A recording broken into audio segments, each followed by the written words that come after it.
नमस्कार विद्यार्थियों, राम राम।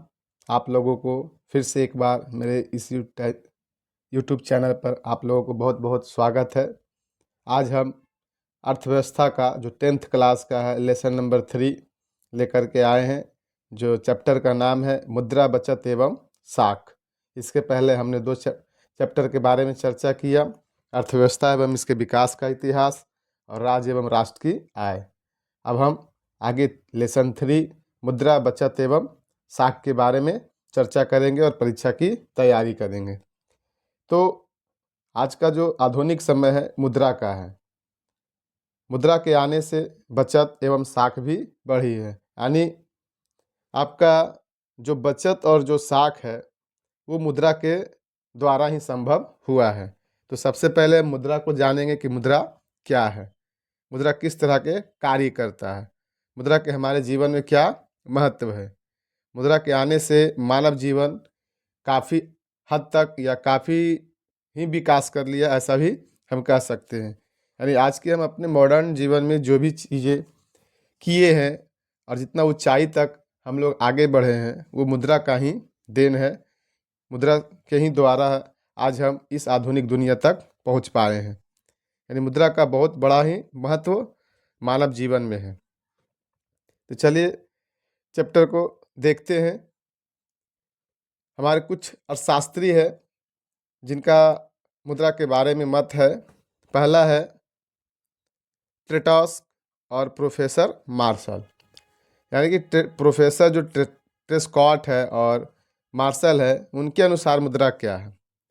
तो प्रोफेसर ट्रेस्कॉट के अनुसार मुद्रा हमारी अर्थव्यवस्था का हृदय नहीं तो रक्त प्रवाह है। यानी उनका कहना है कि जिस तरह से मानव शरीर में विभिन्न अंगों का अपना अपना महत्व स्थान है, अलग अलग स्थान है, महत्व है, उसी तरह से हमारे अर्थव्यवस्था में मुद्रा का भी अपना एक महत्व है। यदि मुद्रा की तुलना में हृदय से नहीं करेंगे तो हम उसको रक्त का प्रवाह जरूर मान सकते हैं, क्योंकि जिस तरह से शरीर के अंदर मानव का जो रक्त है वो दौड़ रहा है बहुत तेजी से और शरीर हर तरह से अपने फंक्शन को कर रहा है, तो उसी तरह से पूरी दुनिया की अर्थव्यवस्था में मुद्रा भी एक बहुत तेज गति से दौड़ रहा है और मुद्रा के दौड़ने से पूरी दुनिया की अर्थव्यवस्था चल रही है। यदि मुद्रा को हटा दिया जाए तो हमारी जो दुनिया की अर्थव्यवस्था है, किसी भी देश की अर्थव्यवस्था है, वह डेड हो जाएगा। जिस तरह से शरीर में खून अगर जो रक्त का प्रवाह रुक जाए तो शरीर को डेड मान लिया जाता है, उसी तरह से अगर अर्थव्यवस्था में मुद्रा के रूप को, मुद्रा को ठहरा दिया जाए तो अर्थव्यवस्था को डेड मान लिया जाएगा, यानी अर्थव्यवस्था खत्म हो जाएगी। तो हमारी अर्थव्यवस्था मुद्रा के ऊपर ही टिकी है। मुद्रा से के आने से बहुत तेजी से विकास किया है दुनिया, तो मुद्रा अपने आप में काफ़ी महत्व रखता है। तो उनके अनुसार, यानी ट्रेस्कॉट के अनुसार, मुद्रा हमारी अर्थव्यवस्था का हृदय नहीं तो रक्त का प्रवाह है, ऐसा वो मानते हैं। प्रोफेसर मार्शल के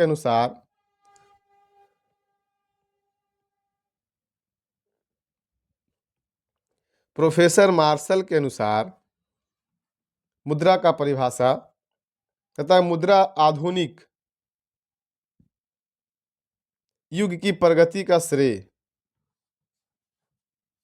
कहा जाता है। यानी कि आज हमने जो भी प्रगति किया, यानी दुनिया जितना आगे बढ़ा, ये सब मुद्रा का ही देन है। तो प्रोफेसर मार्शल जी कहते हैं कि मुद्रा आधुनिक युग की प्रगति का श्रेय इसको कह सकते हैं कि जितना भी दुनिया में लोगों ने या दुनिया ने जो भी कुछ हासिल किया है, जो भी प्रगति किया है, वो मुद्रा के द्वारा ही किया है। तो मुद्रा सबसे अहम हो जाता है, महत्वपूर्ण हो जाता है। इस नेक्स्ट है मुद्रा के विकास का इतिहास। मानव सभ्यता के विकास का इतिहास क्यों कहा जाता है?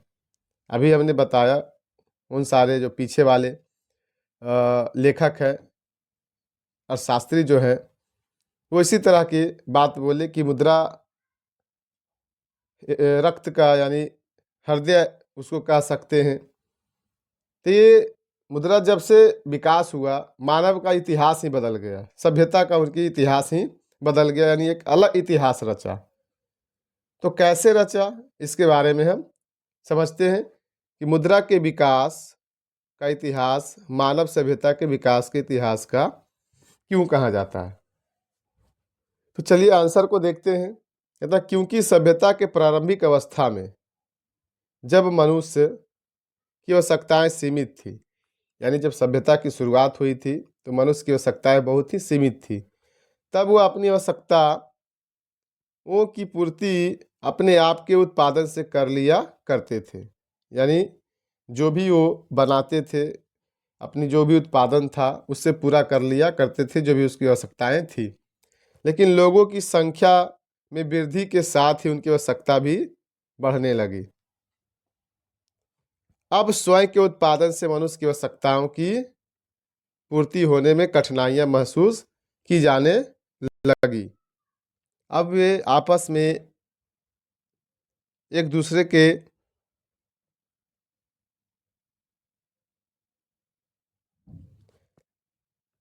द्वारा उत्पादित हुई चीज़ों अथवा वस्तुओं के आदान प्रदान से अपनी आवश्यकताओं की पूर्ति करने लगे। यानी जब प्रारंभिक अवस्था में मनुष्य की संख्या कम थी तो वो अपने उत्पादन से ही, खुद के उत्पादन से ही अपनी आवश्यकता की पूर्ति कर लिया करते थे। लेकिन जैसे जैसे मनुष्य की जनसंख्या बढ़ते गई, उनकी आवश्यकताएं भी बढ़ते गई और उनकी आवश्यकता की पूर्ति खुद के चीज़ों से होना संभव नहीं हुआ, तो उन्होंने उत्पादन करना शुरू कर दिया और एक दूसरे की आवश्यकता को पूर्ति के लिए उत्पादन को करना शुरू कर दिए। अलग अलग तरह से लोग अलग अलग उत्पादन करना शुरू कर दिए और एक दूसरे की आवश्यकताओं की पूर्ति भी उस प्रकार से होने लगी।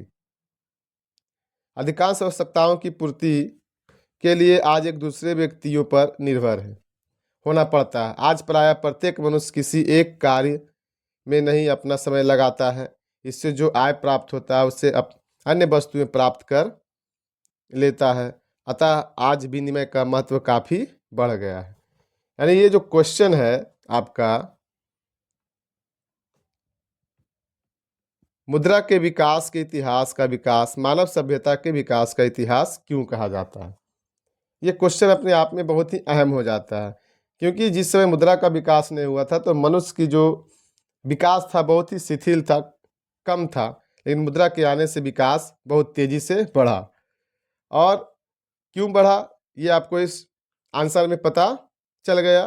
क्योंकि उस समय मनुष्य की आवश्यकताएं बहुत कम थी, उसकी जनसंख्या कम थी तो उसकी आवश्यकताएं भी कम थी, तो वो अपने उत्पादन से ही अपने चीज़ों को पूरा कर लिया करते थे।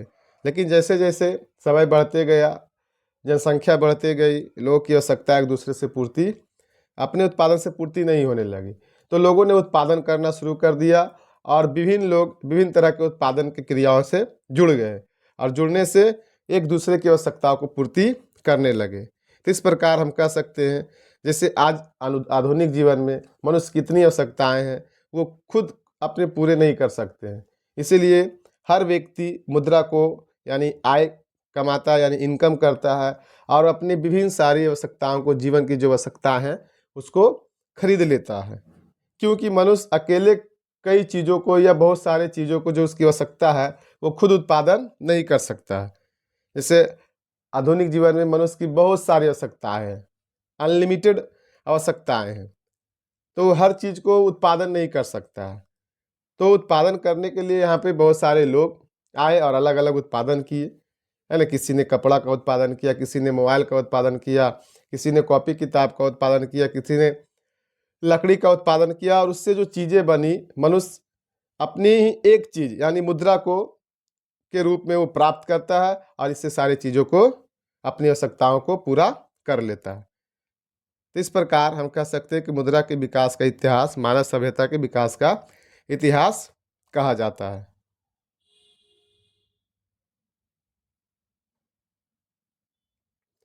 अब है विनिमय प्रणाली कितने प्रकार के हैं, नाम लिखे। यानी ये जो सवाल है ये डायरेक्ट हम 10वीं क्लास की अर्थव्यवस्था से लाए हैं और तीसरा चैप्टर का पूरा एनालिसिस है, विश्लेषण है और यहीं से सारा सवाल पूछा जाता है। तो विद्यार्थियों को ध्यान से पढ़ना है और मेरे वीडियो को लाइक एंड सब्सक्राइब करें और अपने दोस्तों को ज़्यादा से ज़्यादा शेयर करें ताकि वो भी ये चीज़ें प्राप्त कर सके। विनिमय प्रणाली दो प्रकार के होते हैं।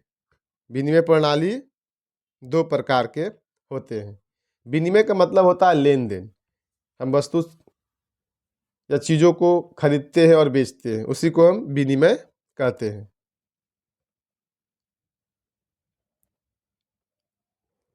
पहला है वस्तु विनिमय प्रणाली, जिसको हम इंग्लिश में बार्टर सिस्टम कहते हैं। दूसरा है मौद्रिक विनिमय प्रणाली, इसको हम मॉनेटरी सिस्टम कहते हैं।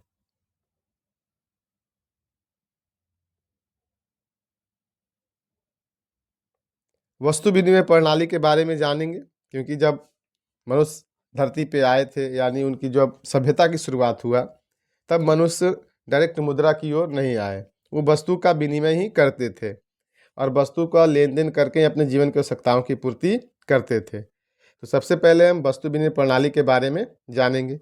अतः वस्तु विनिमय प्रणाली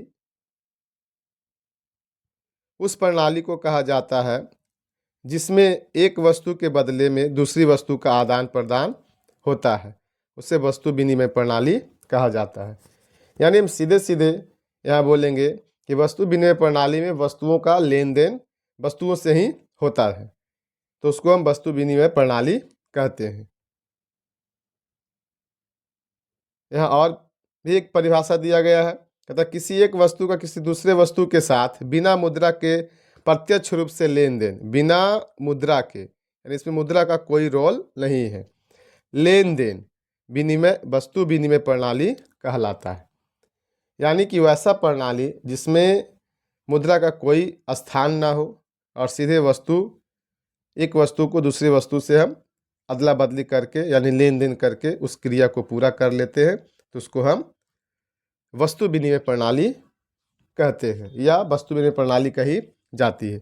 जैसे गेहूं से चावल बदलना, सब्जी से तेल बदलना, दूध से दही बदलना, ये सारे चीज़ें पहले के ज़माने में किया जाता था जब मुद्रा का आविष्कार नहीं हुआ था तब वस्तु विनिमय प्रणाली से होने वाली कठिनाई। अब हम समझेंगे कि वस्तु विनिमय प्रणाली में लोगों को क्या क्या कठिनाइयाँ होती थी, क्योंकि ये प्रणाली अच्छी तो थी नहीं, लेकिन लोगों को इस प्रणाली के माध्यम से अपने आवश्यकता की पूर्ति प्रारंभिक काल में करना पड़ता था, क्योंकि इसका और कोई ऑप्शन था नहीं उस समय। तो यही एक प्रणाली थी जिसमें वस्तुओं से वस्तुओं का लेन देन करते थे। तो इसमें बहुत सारे कठिनाइयाँ आती थी जो यहाँ पर आपको बताया गया है कि कौन कौन सी कठिनाइयाँ आती थी वस्तु विनिमय प्रणाली में। तो सबसे पहले कठिनाइयाँ आती थी, उसमें पहला है आवश्यकता के दोहरे सहयोग का अभाव। इसका मतलब हुआ कि मनुष्य की को जो चीज़ें आवश्यकता है यानी उनकी ज़रूरत है, वो जिससे बदलना चाहते हैं या जिससे वो काम करना चाहते हैं, वो चीज़ें जो हमारे पास है वो सहयोग बस ही उसके पास मिल पाता था। यानी अगर किस्मत अच्छी रही, आप अगर दिन भर ना भटके, तो उसके पास वो चीज़ें थी तो आप तुरंत अदला बदली कर लेते थे। लेकिन ये कभी कभार ही ऐसा होता था, संयोग बस ही ऐसा होता था। तो इसको हम एक उदाहरण से समझते हैं कि मनुष्य की जो आवश्यकता के दोहरे सहयोग का अभाव था कि वो तुरंत नहीं मिल पाता था, कई लोगों से चीज़ों को बदलना पड़ता था, तब लास्ट में उसका काम पूरा होता था। अतः वस्तु विनिमय प्रणाली की यह प्रमुख कठिनाइयाँ थी। आवश्यकता के दोहरे संयोग का मतलब है कि एक की ज़रूरत दूसरे से मेल खा जाए, लेकिन ऐसा कभी संयोग से ही होता था। यानी दोहरे संयोग का अभाव का मतलब है कि आपकी ज़रूरत किसी दूसरे की ज़रूरत से मेल खा जाए। यानी आपको जो चीज़ ज़रूरत है और आपके पास जो चीज़ें है, वो चीज़ें सामने वाले को चाहिए या नहीं चाहिए, ये मेल खाना संयोग ही होता था। अगर उसी समय मेल खा गया कि जैसे मेरे पास कपड़ा है और हमें चाहिए चावल और सामने के पास चावल है और उसको भी कपड़ा चाहिए, मुझे चावल चाहिए, तो यहाँ पर संयोग मिल गया। लेकिन कभी कभी ऐसा, कभी कभी क्या अक्सर ऐसा होता नहीं था कि हमारे पास कपड़ा है और सामने वाले को कपड़ा चाहिए या किसी और चीज़ चाहिए, या कपड़ा नहीं चाहिए तो किसी और कोई और चीज़ चाहिए, या जैसे उसको मान लो दूध चाहिए, अब हमको दूध वाले को ढूंढना पड़ता। फिर दूध वाले के यहाँ जाते तो उसका हो सकता है कि जो चीज़ मेरे पास है उसको नहीं चाहिए, तो उसके लिए अगले व्यक्ति के पास जाना होता, तो वहाँ से बदलते तो फिर इससे बदलते, फिर यहाँ आते तो फिर यहाँ आते। तो इसी को कहते हैं दोहरे सहयोग का अभाव। यानी ये कभी कभार ही ऐसा होता था कि मेल खा जाए, ऐसी स्थिति में विनय में कठिनाइयाँ होता था, और ये ऐसा स्थिति बनता था जिसमें विनिमय की कठिनाइयाँ होती थी। दूसरा परेशानी था मूल्य के सामान्य मापक का अभाव।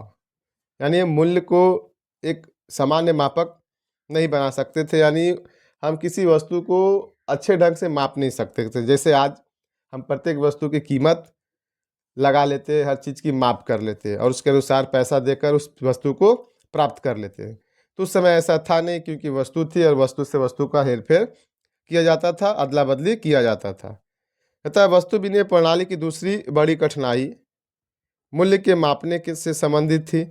कोई ऐसा सामान्य मापक नहीं था जिसकी सहायता से सभी प्रकार के वस्तु एवं सेवाओं के मूल्य को ठीक प्रकार से मापा जा सकता था। ऐसी व्यवस्था उस समय नहीं थी, तो ये दूसरी बड़ी कठिनाई थी। तीसरा कठिनाई है मूल्य संचय का अभाव।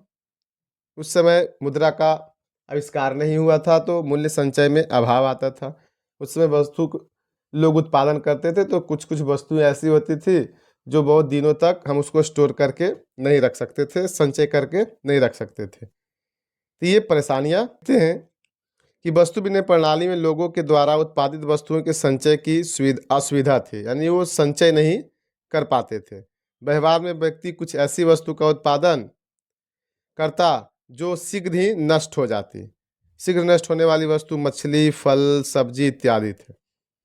मनुष्य कुछ ऐसी वस्तुओं का उत्पादन करते जैसे गेहूं, चावल, तो ये सारी चीज़ें तो स्टोर कर लिया जा सकता था साल 2 साल तक, लेकिन कुछ चीज़ें जैसे मछली, फल, सब्जी, ये चीज़ों को ज़्यादा दिनों तक स्टोर करके नहीं रखा जा सकता था, तो ये कठिनाइयाँ आती थी।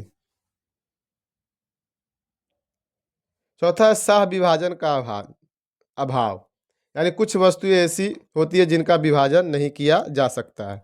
यदि उनका विभाजन कर दिया जाए तो उनकी उपयोगिता नष्ट हो जाती है। वस्तु विनिमय प्रणाली में यह कठिनाइयाँ उस समय होती थी जब एक गाय के बदले 3-4 वस्तुएं लेनी होती थी। यानी किसी व्यक्ति के पास एक ही चीज़ है और उसको कई चीज़ों की आवश्यकता है, तो उस समय उसकी जो उपयोगिता थी नष्ट हो जाती थी। क्यों और कैसे, इसको समझते हैं। कहता है गाय के बदले और वे वस्तुएं अलग अलग व्यक्तियों के पास थी। और बड़ी कठिनाई तब आ जाती थी कि वे वस्तु एक व्यक्ति के पास होती तो ठीक होता, हम उसको एक गाय दे देते और कई वस्तुएं ले लेते। लेकिन ये चीज़ें होता नहीं था कि हमके पास एक गाय है और 4 चीज़ें चाहिए, तो चीज़ें 4 व्यक्तियों के पास है, तो गाय को हम काट के सभी को दे नहीं सकते थे। अगर ऐसा करते तो गाय की उपयोगिता नष्ट हो जाती। तो इस स्थिति में गाय के 3-4 टुकड़े नहीं किए जा सकते, क्योंकि ऐसा करने से गाय की उपयोगिता ही समाप्त हो जाती। ऐसी स्थिति में विनिमय का कार्य नहीं हो सकता था। तो ये सारी कठिनाई वस्तु विनिमय प्रणाली में आती है। भविष्य के भुगतान की कठिनाई। हम वस्तु विनिमय प्रणाली में भविष्य के भुगतान की कठिनाई भी नहीं कर सकते थे, सॉरी, भविष्य में भुगतान भी नहीं कर सकते थे, क्योंकि हम वस्तु को स्टोर करके ज़्यादा दिनों तक या सालों तक नहीं रख सकते थे। जैसे इस आज मुद्रा को हम रख सकते हैं कई सालों तक, मतलब क्या वो पूरे ज़िंदगी भर भी रख लो तो वो सड़ने गलने वाला चीज़ नहीं है। आपका जो मुद्रा है वो मुद्रा ही रहेगा। लेकिन पहले के ज़माने में ऐसा नहीं होता था। वस्तु विनिमय प्रणाली में उधार लेने तथा देने में कठिनाइयाँ होती थी। मान लिया जाए कि एक व्यक्ति दूसरे व्यक्ति से 2 वर्ष के लिए एक गाय उधार देता था और उस अवधि के बीतने पर वह गाय लौटा देता था, लेकिन इन 2 वर्षों के अंदर उधार लेने वाला व्यक्ति गाय का दूध पिया, उसके गोबर का जलावन में उपयोग किया।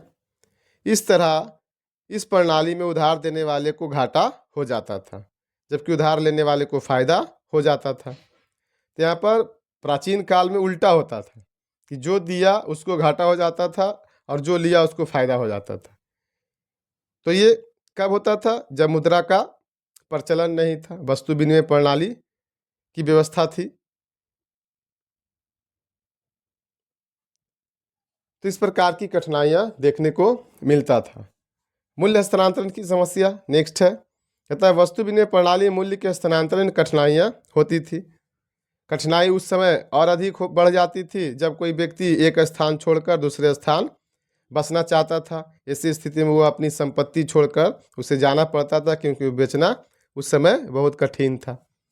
तो स्थानांतरण नहीं हो पाता था, एक स्थान से दूसरे स्थान पर नहीं जा पाता था। जब जमीन बेचना होता था तब छोटी मोटी चीज़ों को तो हम स्थानांतरण कर सकते थे, लेकिन जो जमीन जैसी चीज़ है उसको स्थानांतरण नहीं किया जा सकता था।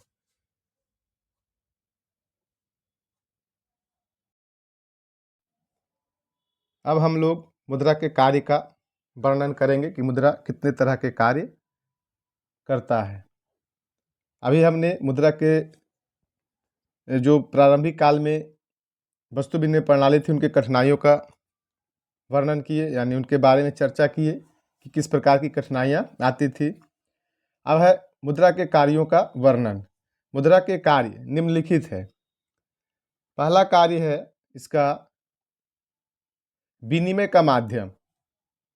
जिस समय प्राचीन काल में विनिमय का माध्यम जो थोड़ा कठिन होता था, वस्तुओं से वस्तुओं को लेन देन करते थे, लेकिन आज के ज़माने में जो विनिमय है, क्रय और विक्रय जो माध्यम है, वो वस्तु से नहीं बल्कि मुद्रा से होने लगी है। तो मुद्रा का सबसे पहला कार्य विनिमय का माध्यम। मुद्रा विनिमय का माध्यम है। क्रय तथा विक्रय दोनों में ही मुद्रा मध्यस्थता का कार्य करती है। यानी विनिमय का मतलब ही होता है क्रय और विक्रय।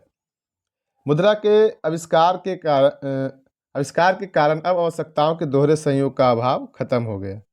यानी प्राचीन काल में वस्तु विनिमय प्रणाली में आवश्यकता के दोहरे संयोग की समस्या को झेलना पड़ता था, लेकिन मुद्रा के आने से ये समस्या समाप्त हो गई और अब हम डायरेक्ट वस्तुओं को बेच सकते हैं, खरीद सकते हैं मुद्रा के माध्यम से। चलिए तो आगे समझते हैं। मुद्रा के से अब अपनी ज़रूरतों की अन्य वस्तुएं खरीदी जा सकती है। इस तरह मुद्रा से विनिमय के कार्य को बहुत ही आसान बना दिया। यानी मुद्रा के आने से सारे चीज़ें जो कार्य है वो हर चीज़ आसान हो गया। चूँकि मुद्रा विधिग्राह्य भी होती है, यानी लीगल टेंडर होती है, मुद्रा को लोग आसानी से मान लेते हैं, ग्रहण कर लेते हैं। इस कारण इसे स्वीकार करने में कोई कठिनाई नहीं होती है। मुद्रा के द्वारा किसी भी समय विनिमय का कार्य किया जा सकता है। यानी मुद्रा के आने से सीधा सीधा विनिमय का कार्य बहुत ही आसान हो गया, बहुत ही सरल हो गया और लोग किसी भी समय कोई वस्तु को खरीद बेच सकते हैं और मुद्रा विधिग्राह्य है, हर कोई व्यक्ति इसे तुरंत ग्रहण कर सकता है। मूल्य का मापक, मेजर ऑफ वैल्यू, कहता है मुद्रा मूल्य का मापक मापने का भी काम करता है। यानी मुद्रा मूल्य का मापक है। मुद्रा के द्वारा वस्तुओं का मूल्यांकन करना सरल हो गया है। वस्तु विनिमय प्रणाली में यह कठिनाई यह थी कि वस्तु का सही तौर पर मूल्यांकन नहीं कर सकते थे या नहीं हो पाता था, क्योंकि उस समय मुद्रा था ही नहीं। तो वस्तु को हम अदला बदली करते तो किस प्रकार से क्या उसकी वैल्यू लगाती पता नहीं चलता था। लेकिन आज के ज़माने आधुनिक काल में हम हर एक वस्तु की हम उसके मूल्य के रूप में आंक देते हैं और उसका मूल्य जितना हो सके उतना चुका के उस वस्तु को प्राप्त कर लेते हैं। तो मुद्रा ने इस कठिनाई को दूर कर दिया।